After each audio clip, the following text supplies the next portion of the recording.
السلام علیکم ورحمۃ اللہ وبرکاتہ۔ یہ تقریر آپ دعوت قرآن و حدیث چینل سے سماعت فرما رہے ہیں۔ تمام جید اکابر علماء الحدیث کی تقریروں کا واحد چینل دعوت قرآن و حدیث، دعوت قرآن و حدیث۔ السلام علیکم ورحمۃ اللہ وبرکاتہ۔ اما بعد فإن خير الحديث كتاب الله وخير الهدي هدي محمد صلى الله عليه وسلم وشر الأمور محدثاتها وكل محدثة بدعة وكل بدعة ضلالة وكل ضلالة في النار۔ اعوذ باللہ السمیع العلیم من الشیطان الرجیم، بسم اللہ الرحمن الرحیم۔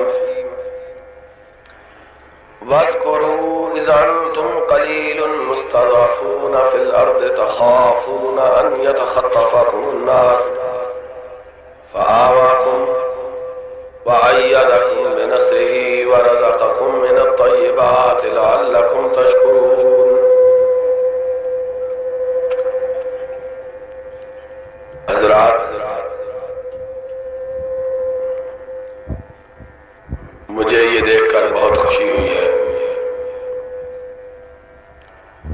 کہ اس ویرانے میں شہر سے کافی فاصلے پر واقع اس درسگاہ میں اہل توحید اتنی بڑی تعداد میں اکٹھے ہوئے ہیں، اور یہ اس بات کی علامت ہے کہ اللہ کے فضل و کرم سے اب دنیا کی کوئی قوت اور طاقت اہل حدیث کی آواز کو دبا نہیں سکتی ہے۔ اس لیے کہ کبھی وہ زمانہ ہوتا تھا جب کہ شہروں میں بھی، بڑے بڑے شہروں میں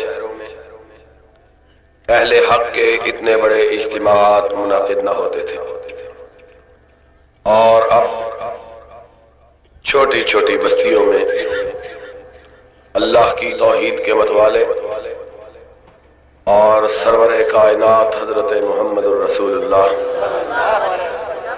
صلی اللہ علیہ وسلم کے فرامین کے شہدائی اتنی بڑی تعداد میں جمع ہوتے ہیں کہ دیکھنے والوں پہ دہشت طاری ہو جاتی ہے۔ ابھی حال ہی میں چند روز پیشتر لاہور کے اندر آپ حضرات نے اپنی قوت کے اس پرشکوہ مظاہرے کا اہتمام کیا جسے دیکھ کر بہت سے کثرت کا دعویٰ کرنے والے لوگوں کے پتے پانی ہو گئے، اور انہیں اس بات کا احساس ہو گیا کہ اب اس ملک میں کتاب و سنت کی آواز کو دنیا کی کوئی طاقت بلند ہونے سے روک نہیں سکتی ہے انشاءاللہ العزیز۔ میں طبیعت کی خرابی اور انتہائی تھکاوٹ کے باوجود اس لیے آپ کی خدمت میں حاضر ہو گیا کہ بہت دیر سے پرواز صاحب اور ان کے رفقا کا اصرار تھا کہ میں یہاں حاضری دوں، اور اپنی مشغولیتوں اور مصروفیتوں کے سبب سے میں ارادوں کے باوجود یہاں حاضر نہ ہو سکا، اور آج بھی شاید میں حاضر نہ ہو پاتا اگر آپ حضرات کی محبت اور ہمارے محترم دوست اور بزرگ